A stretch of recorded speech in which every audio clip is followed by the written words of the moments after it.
Module 7, we are going to cover in a nutshell the authorities under the Data Protection Law of India. The first, obviously, the main authority being the Data Protection Board, which will consist of a chairperson and members.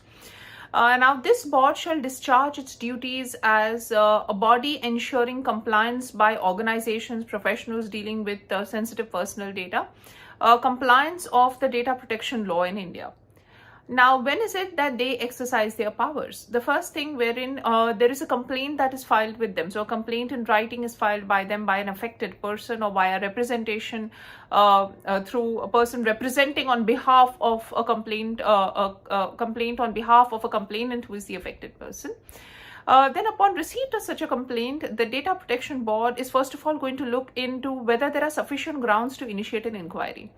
In the event there are sufficient grounds in the complaint to initiate an inquiry, then they will go ahead and summon. They have the powers under the Civil Procedure Code to summon the other side organization, individual, professional, who is basically the alleged accused in the matter, or the person alleged to have committed a breach of the norms or the rules or the laws laid down under the Indian Data Protection Act. Now, in the event the board comes to the conclusion at the preliminary phase itself that there isn't sufficient ground to initiate an inquiry, then they can go ahead in writing by recording the reasons as to why they're closing this complaint. In the event, let's say they go ahead with the inquiry, then they have the power to summon the other side. They can go about conducting a proper proceedings of hearing as per the Civil Procedure Code.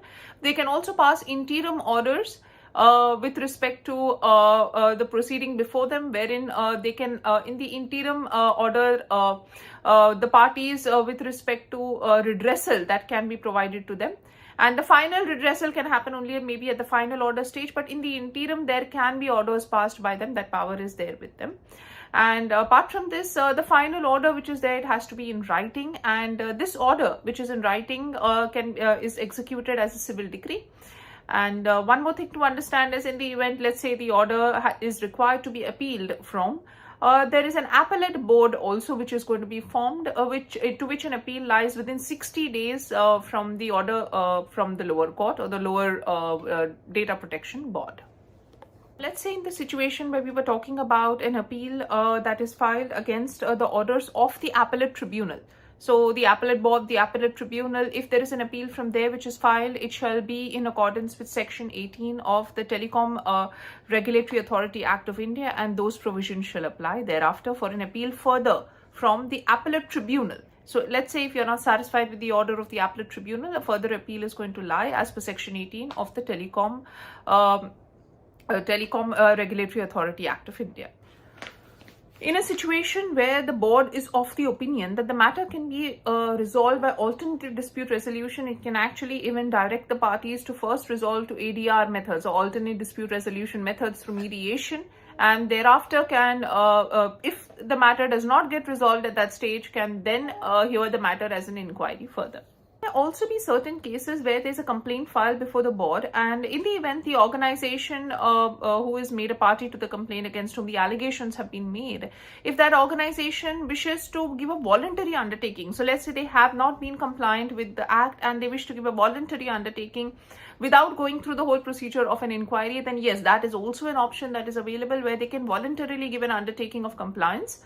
Whatever basic penalty that will be imposed can be imposed, and in the event after giving an undertaking, if they do not comply with the undertaking they have provided, then in such situation, the breach of the voluntary undertaking shall be considered to be a breach of this act for purpose of penalties. So the breach of the act for the purpose of penalties have penalties up to 250 crores based on the level of non-compliance, the provision which is violated.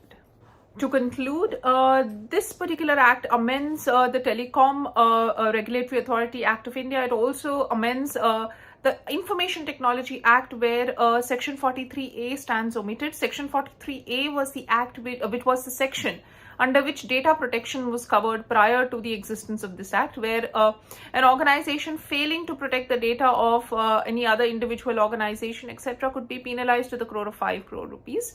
Now that particular section is set aside, and it is this particular act only which will apply. The Patents Act has also been amended by this, including also the provisions of the Right to Information Act. So there are certain amendments made in all these acts also to keep it in conformance with the new regulation, the new data regime of India.